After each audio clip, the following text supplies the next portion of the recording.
Welcome to Cosmic Astromancy channel guys, hope you all doing fine. आशा करती हूँ आप सभी स्वस्थ एवं प्रसन्न होंगे। तो आज जब मैंने इवनिंग मेडिटेशन किया तो मुझे अचानक से ऐसा लगा कि मुझे एक रीडिंग बनानी चाहिए। ऐसा लगता है हमारे किन्हीं व्यूअर्स में से कुछ व्यूअर्स ऐसे हैं जो कुछ प्रश्नों के आंसर जानना चाहते हैं, या तो कहीं स्टक हैं। क्या क्वेश्चन का आंसर चाहिए ये तो मैं नहीं जानती हूँ। तो चलिए, एज यूजुअल मैंने अपना फेवरेट डेक निकाला हुआ है। इसमें से कार्ड बाय कार्ड निकालेंगे और उसी को ही क्लैरिफाई करते हुए चलेंगे। तो जो भी है व्यूअर्स को उनके कुछ आंसर शायद मिल जाए। जो भी है चैनलाइज्ड रीडिंग है, क्योंकि मैं जस्ट आफ्टर मेडिटेशन कर रही हूँ। तो चलिए, मैं निकाली हूँ फर्स्ट कार्ड। जिस भी क्वेरी के लिए हमारे किन्हीं व्यूअर्स कोई आंसर चाहते हैं, क्या हो सकता है वो क्वेश्चन। सबसे पहला तो क्वेश्चन ही ये है। Okay, S of cups. S of cups यहाँ पे एक लव एंड इमोशन को किसी को शेयर करने की बात करता है। डिवाइन वाइब्रेशन देता है, पॉजिटिव वाइब्रेशन देता है। या तो हमारे किन्हीं व्यूअर्स किसी को अपना शेयर ऑफ फीलिंग्स या फिर शेयरिंग ऑफ लव करना चाहते हैं। डिवाइनली गाइडेड रिलेशनशिप हो सकता है फर्स्ट टाइम कर रहे हो सकता है दोबारा से रिकनेक्ट कर रहे हो। क्योंकि रिकनेक्ट वर्ड इसलिए बोला क्योंकि ये जो लाइंस है ना, नीचे की तरफ दोबारा से गई है, 4 लाइंस गई हुई है। इट मीन्स कहीं ना कहीं कोई स्टैंडिंग है, फाउंडेशन है, वाटर है, मीन्स बहुत सारा इमोशन भी है। और ये कुछ इस तरीके के पैचेस भी दिख रहे हैं ना, फ्रटर्स टाइप के। तो ये भी कहीं ना कहीं डेंसिटी बता रहे हैं, कुछ ना कुछ लव इमोशंस फीलिंग्स भी बताते हुए दिखाई दे रहे हैं। और एस ऑफ कप्स का आ जाने का मतलब है न्यू स्टार्टअप या रिसरेक्टेड स्टार्टअप, या फिर कोई नए तरीके से रेजुविनेटेड फॉर्म ऑफ लव का ही कोई क्वेश्चन या क्वेरी हमारे किन्हीं व्यूअर्स को है। डिवाइनली गाइडेड है और जो भी कर रहे हैं वो फ्री विल से कर रहे हैं। एक होता है फोर्स विल, एक होता है फ्री विल। तो जब भी इंसान को खुश रहना है तो उसे फ्री विल से ही कोई भी डिसीजन करने होते हैं। वरना आप तो जानते ही हैं कि स्वॉट एनालिसिस करिए और मटेरियली कोई भी आंसर निकाल लीजिए, मीन्स वो फोर्स्ड विल है कि ठीक है, जो स्टैटिक्स में आया है अकॉर्डिंग टू स्टैटिक्स चलते हैं तो वो फोर्स्ड विल है। पर यहाँ पे जो भी बात आई है वो फ्री विल की आई है। तो चलिए देखते हैं और क्या इसको क्लैरिफाई कार्ड्स करके बताते हैं कि व्यूअर्स को और क्या डाउट्स हैं, क्या व्यूज़ हैं। ओके, ये कहीं ना कहीं 4 ऑफ पेंटिकल्स की बात करता है। 4 ऑफ पेंटिकल्स यहाँ पे पोजीशन की बात करता है। क्योंकि ऑलरेडी वो कोई नया ऑफर देना चाहते हैं, इसका मतलब है किसी ऐसे पर्सन को देना चाहते हैं जिसको वो अपने ज्यूरिसडिक्शन में मानते हैं। या तो उनको ऐसा कोई पैशनेट रिलेशनशिप होगा, या तो कोई ऐसा ही गाइडेड पर्सन है जिसको वो कनेक्ट करना चाहते हैं या रिकनेक्ट करना चाहते हैं, या जिनको लगता है कि ये मेरे ही सर्कल में होने चाहिए, या ये मेरे ही सराउंड एंड पेरिफेरल एरिया में होने चाहिए, या ऐसे किसी प्रपोजल की बात यहाँ पे ज़रूर होती हुई दिखाई दे रही है। हो सकता है कोई फ्रेंड से भी रिकनेक्ट की बात यहाँ पे दिख रही हो। पर यहाँ पे जो आया है फ्रेंडशिप का कार्ड है, मीन्स ये भी हो सकता है कि हमारे किन्हीं व्यूअर्स अपने ही फ्रेंड सर्कल में से किसी को लव का ऑफर देना चाहते हो, ये भी हो सकता है। ये पर जो भी है वो काफ़ी पैशनेट है, मीन्स वो अपना जुरिस्डिक्शन कभी किसी को देंगे नहीं। तो जो इनकी रिलेशनशिप्स हैं, जो भी इनकी आइडियोलॉजिकली इन्हें लगता है कि डिवाइन ने सिर्फ इनको ही दिया है, तो ऑफ कोर्स मान के चलिए उनका सर्कल हमेशा इंटैक्ट ही रहेगा, क्योंकि वो पैशन यहाँ पे दिखाई देता है। 4 की एनर्जीज है, मान के चलिए बहुत ज़्यादा जूमिंग एनर्जीज होती हैं। ओके, अगेन आ गया night of pentacles, means offer की बात तो यहाँ पे होती हुई दिखाई दे रही है। इमोशंस हैं, फीलिंग्स हैं, बट स्टार्टअप शायद यहाँ पे फ्रेंडशिप से दोबारा से होता हुआ दिखाई दे रहा है, या फिर हमारे किन्हीं व्यूअर्स अपने अननोन पर्सन को ही फ्रेंडशिप का ऑफर देते हुए दिखाई दे रहे हैं। ये दोनों ही कॉन्टेक्स्ट में दिखाई दे रहा है। फर्स्ट कार्ड यहाँ पे रिकनेक्शन भी बता रहा है, बट यहाँ पे फ्री विल से किसी को भी प्रपोजल भी देने की बात हो सकती है। और देखते हैं भाई और किस तरीके की क्वेरी है जो बार बार मुझे मेडिटेशन टाइमिंग में ट्रिगर कर रही थी। ओके, यहाँ पे ऐसे किन्हीं व्यूअर्स भी इस रीडिंग को ज़रूर देख रहे हैं, शायद उनको इसमें आंसर मिल जाए। जो ऐसे किन्हीं व्यूअर्स हैं जो काफ़ी संतापित हैं या फिर पुरानी किसी गतिविधियों को, इवेंट्स को, सर्कमस्टेंसेस को, सिचुएशन को बार बार थॉट प्रोसेस में एनालाइज करते हुए दिखाई दे रहे हैं, बार बार रिकॉल कर रहे हैं, बार बार उसको इन डेप्थ फाइंड आउट करने की कोशिश कर रहे हैं, पर जो भी है वो ब्लाइंड फोल्ड है। मीन्स स्टैटिस्टिकली, मीन्स 4 की एनर्जी आती है। जैसे अगर कंपैरिजन करें कि लोग बोलते हैं कि राहु या north node is not a good planet, but I से नो। कहीं ना कहीं जितने भी इन्वेंशंस होते हैं वो नॉर्थ नोड के वजह से ही होते हैं। जो भी non farm of practical abundance है, विजडम है, इंटेलिजेंस है, वो जुपिटर देता है। बट जो अननोन फॉर्म ऑफ प्रैक्टिकलिटी है या फिर अननोन फॉर्म ऑफ एक्सपेंशन है, अबंडेंस है, प्रॉस्पेरिटी है, वो राहु ही देता है। तो मैं नॉर्थ नोड को भी इक्वल इम्पोर्टेंस यहाँ पे देती हूँ। और यहाँ पे चूंकि 4 की एनर्जी आई है, तो यहाँ पे अननोन जगह पर कहीं ना कहीं कोई थॉट प्रोसेस ज़रूर है। एक ऐसे पर्सन के बारे में ज़रूर कोई पर्सन सोचता हुआ दिखाई दे रहा है जिससे या तो नो कांटेक्ट है या फिर वो जानते नहीं है, पता नहीं है कि भाई आंसर क्या होगा। ये हो सकता है क्योंकि जब हमें आंसर अननोन होता है, हमें पता नहीं होता है कि इसका आउटपुट या रिजल्टेंट क्या होगा, तब भी इस तरीके की एनर्जीज आती हैं। तो क्योंकि फ्रेंडशिप ऑफर करना है, कुछ रिकॉलिंग मेमोरीज है, इसका मतलब है कि किसी पुराने फॉर्म ऑफ रिलेशनशिप के बारे में ही हमारे किन्हीं व्यूअर्स आंसर सर्च करते हुए दिखाई दे रहे हैं, इवैल्यूएट करके एनालाइज करते हुए दिखाई दे रहे हैं। पुरानी एनर्जीज हो सकती हैं क्योंकि ये रिकॉल की एनर्जीज हैं, शॉर्ट एनालिसिस की एनर्जीज हैं, और चूंकि ब्लाइंड फोल्ड एनर्जीज हैं इसलिए उनको नहीं मालूम है वो पर्सन से या तो टोटली नो कांटेक्ट है या जानते ही नहीं है कहाँ रहते हैं या कहाँ उनका नंबर है। तो यस, उन्हें अब क्या करना चाहिए, चलिए देखते हैं। रिजॉइस की एनर्जी अचानक आ गई है। ये बीच का कोई कार्ड लगता है मिसिंग है, या तो हमारे किन्हीं व्यूअर्स अभी कुछ फॉर्म ऑफ में रिजॉइस करना चाहते हैं। किसके साथ? उन्हीं के साथ। क्या करना चाहते हैं? रिजॉइस करना चाहते हैं, सेलिब्रेट करना चाहते हैं। क्या सेलिब्रेट करना चाहते हैं? ओके, वो अपना friendship and love and emotions को उस पर्सन के साथ सेलिब्रेट करना चाहते हैं। वो टाइम देना चाहते हैं, वो उस रिलेशनशिप को वैल्यूएट करना चाहते हैं, वैल्यू देना चाहते हैं, और शायद बताना भी चाहते हैं कि it is an precious relationship for them. Preciousness तो पता चल गई है क्योंकि यहाँ भी कार्ड पोजेशन एंड पैशनेट का ही आया था। तो चलिए देखते हैं और क्या करना चाहिए हमारे व्यूअर्स को जो नो कॉन्टैक्ट में स्पेसिफिकली है। मूवमेंट। ओके, तो हमारे किन्हीं व्यूअर्स को इस वक्त मूवमेंट की यहाँ पे कार्ड आया है, तो कहीं ना कहीं मूवमेंट होता हुआ दिखाई दे रहा है। ब्लैक एंड वाइट एनर्जी है, तो इसका मतलब ये तो श्योर है कि एक पर्सन ईस्ट में रहता होगा तो एक पर्सन वेस्ट में होगा। एक की thinking methodology and approaches eastern होंगे तो एक के वेस्टर्न होंगे। एक हाइड एंड सीक करता होगा, एक बिल्कुल लाइट फॉर्म में होगा, एक हमेशा डार्कर साइड में रहेगा, एक एक्सप्रेसिव होगा तो एक नॉन एक्सप्रेसिव होगा, एक हर चीज़ हिडन फॉर्म में करेगा, सीक्रेटिवली करेगा, एक ओपनली बोल देगा, मीन्स स्ट्रेट फॉरवर्ड होगा, वोकल होगा। एक स्ट्रेट फॉरवर्ड नहीं होगा और नॉन वोकल होगा।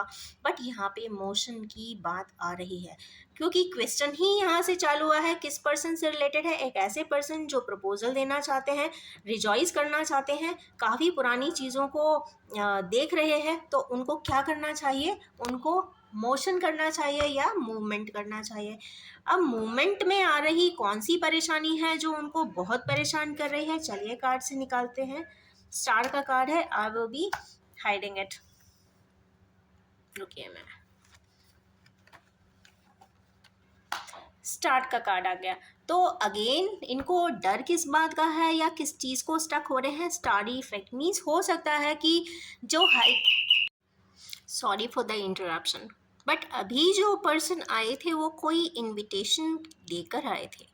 इनविटेशन लेकर आए थे मीन्स स्टारी इम्पैक्ट को अगर हम साइनोलॉजी के हिसाब से भी चेक करते हैं तो ये स्टारी इम्पैक्ट जो इंसान डर रहा है कि इसका इंटरप्शन ना हो किसी प्रकार से, उनके इमेज पे कोई कॉम्प्लिकेशंस ना आए, कोई दिक्कतें ना आए, तो स्टारी इफेक्ट मतलब जो उनका शाइनिंग इम्पैक्ट है या रेडियंस है वो कम ना हो जाए उस एनैक्टमेंट से या इवेंट से।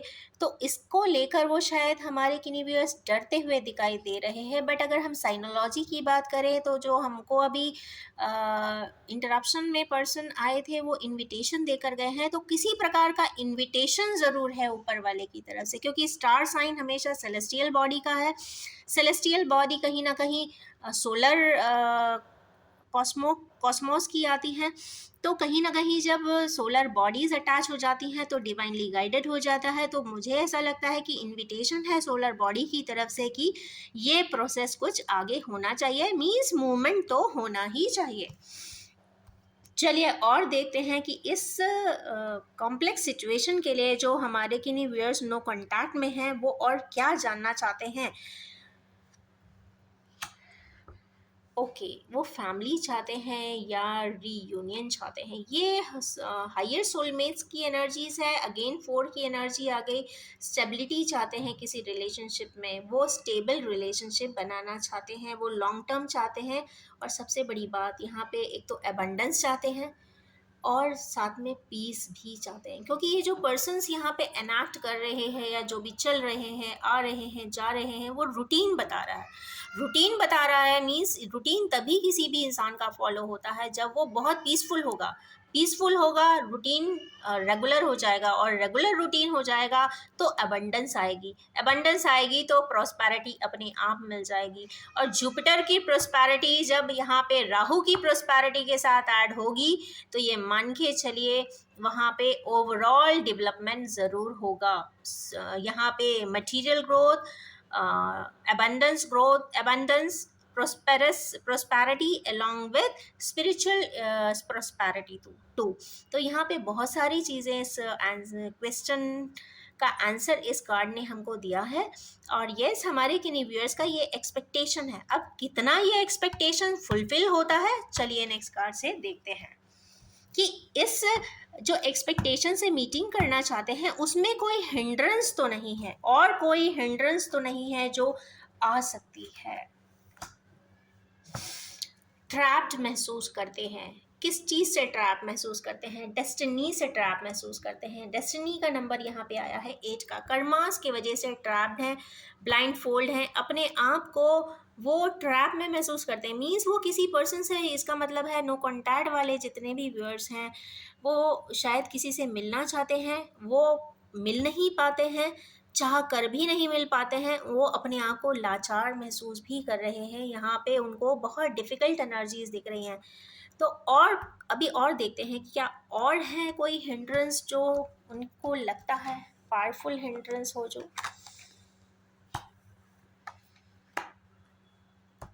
पावरफुल हिंड्रेंस तो नहीं है यहाँ पे, इसका मतलब है उन्हें लैक ऑफ स्ट्रेंथ है, स्ट्रेंथ की कमी है। और यहाँ पे कुछ भी नहीं है। सबसे बड़ी बात ये देखिए, एक तो दोनों ही कार्ड 8 और 8 के हैं, बहुत अच्छे से इसमें देख सकते हैं। जो हिंड्रेंस है वो खुद में ही है। 8 की एनर्जी है, 8 की एनर्जी है, वो दोनों ही 8 कर्मा को क्लैरिफाई कर्मा ने ही किया है, 8 को क्लैरिफाई 8 ने ही किया है। इसका मतलब है कि अगर ट्रैप सिचुएशन से निकलना है तो उन्हें अपना ही स्ट्रेंथ को बढ़ाना पड़ेगा। मीन्स अगर कर्मास को, अगर अपने ट्रैप सिचुएशन से अगर बाहर निकलना है तो उनको स्ट्रेंथ गेन करना पड़ेगा और आगे की तरफ भी बढ़ना पड़ेगा। चूँकि यहाँ पे इन्फिनिटी का साइन है तो ये तो श्योर है कि अगर स्ट्रेंथ के साथ काम करते हैं, अगर इंडिविजुअलिस्टिक, क्योंकि लियो का कार्ड है, लियो मीन्स एक ही पर्सन जो काफ़ी किंगशिप वाले होंगे। यहाँ पे किसी प्रेस्टिजियस पर्सन की भी यहाँ पे बात होती हुई दिखाई दे रही है। तो यस, उनको जो भी स्टेप लेना है इंडिविजुअलिस्टिक होकर लेना पड़ेगा। तो चलिए देखते हैं क्या उन्हें कोई इस कार्य में सपोर्ट कर सकता है या नहीं। उनको गाइडेंस लेनी चाहिए या कोई और पर्सन उनको सपोर्ट कर सकता है, सिबलिंग, भैया, भाभी, मदर, फादर, फ्रेंड्स, और या फिर कोई सर्कल। लेट्स सी, कोई नहीं करेगा। 8 कार्ड्स हैं, मीन्स इनकी सर्कल में 8 लोग हैं पर वो 8 ही नहीं करेंगे। 1 2 3 4 5 6 7 8। अगेन देखिए, इस चीज़ को भी क्लैरिफाई 8 ने ही किया है। इसका मतलब है कि इस पर्सन को अपने से ही इंट्रोस्पेक्ट करके, क्योंकि ये जब कार्ड आता है, इसमें से जब इंसान पहाड़ी की तरफ जाता है तो वहाँ पे इंट्रोस्पेक्ट करता है अपने आप को, हर्मिट के मोड में आता है। और हर्मिट का मतलब है कॉन्टेम्पलेट करता है, वो हर बात की बारीकी तक जाएगा, वो हर चीज़ों को छानने की कोशिश करेगा, जांचने की कोशिश करेगा, वेरीफाई भी करेगा लॉजिकली, क्योंकि बुद्ध की पूरी एनर्जीज जाती है। और जब बुद्ध मरकरी की पूरी एनर्जीज आती हैं तो आप मान के चलिए कि बहुत अच्छे से ही उसकी रिसर्च एनालिसिस R&D हो जाती है। और इसका मतलब है कि पहले कभी जो नो कॉन्टैक्ट जिस वजह से डेवलप हुआ है, उसके लिए अच्छे खासी R&D होने वाली है। तो सबसे पहले अगर ट्रैप सिचुएशन में है तो उन्हें स्ट्रेंथ गेन करना पड़ेगा। कोई भी उन्हें सपोर्ट नहीं करेगा, क्योंकि 8 की एनर्जीज आ गई। 8 की एनर्जीज चूंकि इस पर्सन के सामने होती तो इसका मतलब है 8 लोग उनको, 8 पर्सन उनको सपोर्ट कर देते। पर यहाँ पे शायद डेस्टिनी ऐसा बताती है कि आपको स्वयं ही कुछ करना होगा, आपको स्वयं ही आगे की तरफ बढ़ना होगा, कॉन्टेम्पलेट करना होगा। इट मीन्स आपको अपने सिनारियोज में जो भी कॉम्प्लेक्सेस इस रिलेशनशिप में गए हैं या जा सकते हैं, उनके लिए खुद ही क्लैरिटी लानी होगी, समझना होगा, जानना होगा। चले और निकालते हैं, क्या कोई और सपोर्ट कर सकता है, या ये सपोर्टिंग की बात की थी, अब देखते हैं कौन हिंड्रेंस ला सकता है अभी भी इस कॉम्प्लेक्स सिचुएशन में। लेट्स सी, वर्ल्ड का कार्ड है,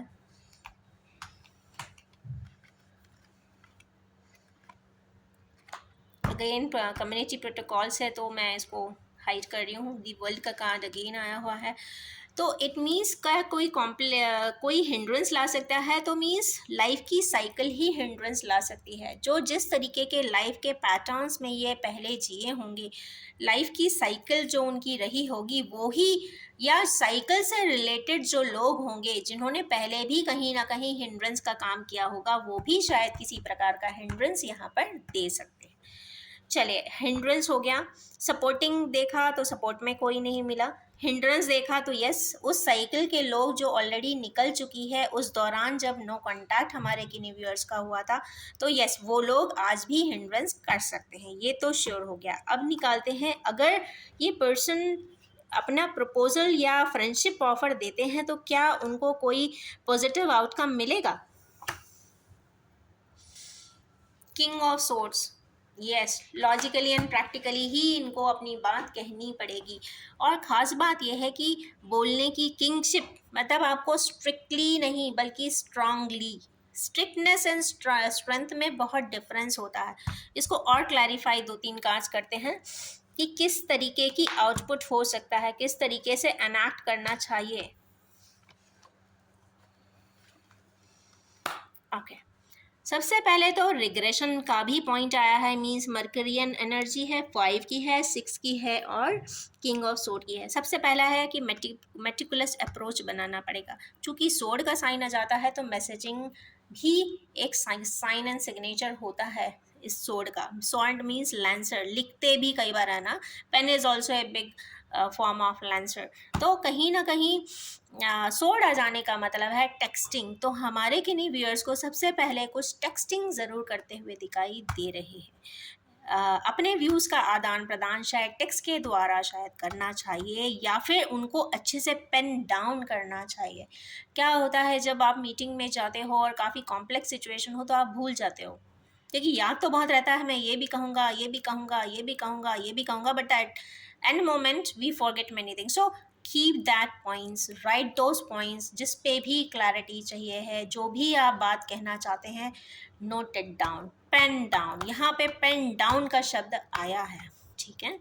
नेक्स्ट है यहाँ पे, अब किस तरीके से बात करनी है या जो भी करना है, किस तरीके का मीटिंग है, तो मीटिंग काफ़ी हम्बल एंड मॉडेस्ट का आ रहा है। लिब्रा की एनर्जी आई है। लिब्रा जब आता है तो मीन्स इक्वल डिवीजन बोलता है, मीन्स जिस तरीके से सामने वाला रिएक्ट करेगा आपको भी वैसा ही रिएक्ट करना होगा।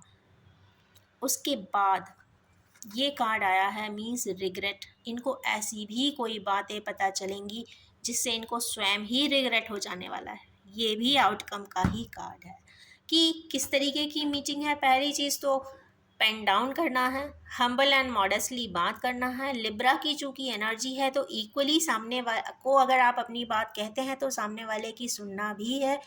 और रिग्रेशन की एनर्जी का आ जाने का मतलब है कुछ ऐसी बातें भी होंगी जो या तो आप रिग्रेट करेंगे या तो आपका मीटिंग पार्टनर भी हो सकता है रिग्रेट करेगा। दोनों ही हो सकते हैं या दोनों ही अपने अपने फ्लॉज के लिए सॉरी या अपोलोजाइज भी हो सकते हैं। बट चूंकि एनर्जी हमारे उस पर्सन की निकल रही है तो चांसेस ऐसे मुझे दिखाई देते हैं कि कुछ ऐसी बातें ज़रूर पता चलेंगी उस पर्सन से, मीटिंग पार्टनर से, जिससे इस पर्सन को भी बहुत बहुत बहुत ज़्यादा रिग्रेट होने वाला है। क्योंकि ये 5 की एनर्जी जब भी ये कार्ड आता है बहुत रिग्रेशन देता है। इसका मतलब है कुछ ऐसा इंसिडेंट ज़रूर हुआ है उस मीटिंग पार्टनर के साथ या जिससे भी हमारे व्यूअर्स मिलना चाहते हैं, जो शायद उन्हें आज तक ना पता है, ना ही कोई उन्हें कभी बता सकता है। वो स्वयं ही पता चलेगा। क्योंकि यहाँ ये जितने भी कार्ड्स आए हैं मैंने एक चीज़ नोटिस की है कि इंडिविजुअलिस्टिक है। यहाँ पे कोई सपोर्ट नहीं कर रहा है। पहली चीज़, कोई आपको कोऑर्डिनेट नहीं करेगा। जो भी करना है स्वयं करना है और लास्ट में रिग्रेट भी मिलेगा। इट मीन्स उनको कुछ ऐसी बातें भी पता चलेंगी जिससे उन्हें रिग्रेट होने वाला है। चलिए अब देखते हैं कि फाइनल आउटकम के लिए हम निकालेंगे सिर्फ 3 कार्ड्स कि अगर मीटिंग होती है तो क्या क्या प्रोस्पेक्ट्स हो सकते हैं, क्या क्या उसका आउटकम हो सकता है। 1 जस्टिस, वेरी गुड। ये कार्ड आ जाने का मतलब है कुछ तो बहुत अच्छा ही होगा। मेहनत, अगेन 8 की एनर्जी। तो ये 3 कार्ड्स आज तो रिफ्लेक्शंस में आए हैं। 8, इसको मैं ऑर्डर में बना लेती हूँ। ओके आप भी देख सकते हैं ये 3 कार्ड 8, 9 एंड 10। 8 की एनर्जीज आज बहुत आई है और 8 की एनर्जीज मीन्स कर्मा की एनर्जी है। कर्मा की एनर्जी यहाँ पे 8 की है। इसका मतलब है कि हमारे किन्हीं व्यूअर्स को जो आउटकम होगा वो मेहनत वाली कोई चीज़ ज़रूर होगी। या तो वो डेस्टिन्ड है इसलिए उन्हें मेहनत करना पड़ा है और उसमें भी थोड़ी सी मेहनत करनी पड़ेगी। 8 की है तो ये कह लीजिए कि सिर्फ 20% ओवरऑल मेहनत करनी पड़ेगी तो टास्क कंप्लीट होगा। क्या टास्क कंप्लीट होगा मींस डिवाइन जो टास्क है उनके हाथों से जो रह गया है, कंप्लीट नहीं हो पाया है, उसका जस्टिस होगा। शायद ये जस्टिस हमारे व्यूअर्स ही कुछ करने वाले हैं। या तो ऐसा किसी सिनेरियो ज़रूर हुआ है कि या इन्हीं व्यूअर से कुछ ऐसी कंफ्यूजन के चलते कोई डेस्टिन्ड टास्क रह गया है जिसको उन्हें अभी कंप्लीट करना है। ऐसा लगता है आउटकम में 20% उन्हें और करना पड़ेगा, उनका टास्क एकम्प्लिश होगा। एकम्प्लिश की एनर्जी है मीन्स कंप्लीट रिस्पॉन्सिबिलिटी हो रही है। मीन्स इस ज़िंदगी में मुझे ऐसा लगता है कि वो अपना टास्क एकम्प्लिश कर लेंगे क्योंकि एकम्प्लिशमेंट का टास्क आया है और यहाँ पे जस्टिस का कार्ड है। हमारे किन्हीं व्यूअर्स इक्वल वे में उस पर्सन के साथ जस्टिस करेंगे। अब जस्टिस का मतलब क्या होता है? टिट फॉर टैट तो नहीं होता। जस्टिस का मतलब ये होता है कि जिस भावना, जिस कॉन्टेक्स्ट, जिस प्रिंसिपल्स, जिस डॉक्ट्रिन्स के साथ उस पर्सन के क्लॉज थे, उसी डॉक्ट्रिन्स, फिलॉसफी एंड प्रिंसिपल के साथ कोलैबोरेट करते हुए इनके भी कुछ पॉइंट्स होंगे। जस्टिस इसलिए दिख रहा है मीन्स जो भी होगा वो डिवाइनली गाइडेड होगा और भगवान के आधार पे वो कहीं ना कहीं राइट जस्टिफाइड होगा। जो भी होगा जस्टिफाइड होगा और जो डिवाइनली एक रिस्पॉन्सिबिलिटी थी उनके या कह लीजिए उनके आत्मा में एक जो संताप था उसको भी वो आसानी से रिस्पॉन्सिबली कंप्लीट कर पाएंगे। फाइनल एक आउटकम निकालते हैं फाइनली इस जो क्वेरी का, क्योंकि मुझे ये क्वेरी आज मेडिटेशन में आई थी, लव इनिशिएशन की आई थी, तो फाइनल आउटकम भी निकाल लेते हैं। क्या है? King of bands. तो यहाँ पे किसकी बात हो रही है? किंग ऑफ बैंड्स की हो रही है। मीन्स जो बहुत मेरे ख्याल से ये पर्सन देखने में काफ़ी स्मार्ट होंगे, रॉयल होंगे और यस, ये अपना कोई काम पूरा करते हुए दिखाई दे रहे हैं। अब मैं और कार्ड नहीं निकालूंगी तो वरना मैं कंफ्यूज हो जाऊंगी, और मैं अपने व्यूअर्स को कंफ्यूज नहीं करना चाहती हूँ, बिकॉज कार्ड्स बहुत अच्छे से रिप्रेजेंट हुए हैं। जिसकी भी क्वेरी है बहुत क्लियर फॉर्म में सामने आई है, और बहुत अच्छे से ही सारी चीज़ें क्लैरिफाई की है, बता रही है। और चूंकि किंग ऑफ वैंड्स का मतलब है, इसका मतलब है कि हमारे किन्हीं वियर्स को फाइनली क्या मिलने वाला है, किंगशिप मिलने वाली है, या क्वीनशिप भी हो सकती है। देखो, इसमें आपको एनर्जी वाइज चेक कर लीजिए, बिकॉज पूरी ही रीडिंग एनर्जी बेसिस पे होती है। तो जो भी जेंडर हो, आप अपने हिसाब से उसे रीसेटल कर लें। तो इसका मतलब है कि यस, कहीं ना कहीं ये मीटिंग काफ़ी ही प्रॉमिसिंग होती हुई दिखाई तो दे रही है। इन्हीं एनर्जीज के साथ मैं अपनी इस रीडिंग को एंड करना चाहूँगी, और ये भी बताना चाहूँगी कि ये general, collective, timeless and gender free reading है। जब भी आपके सामने आएगी, कुछ ना कुछ रेजोनेट ज़रूर करेगी। Wish you all have a most most most fulfilling day ahead. Thank you so much.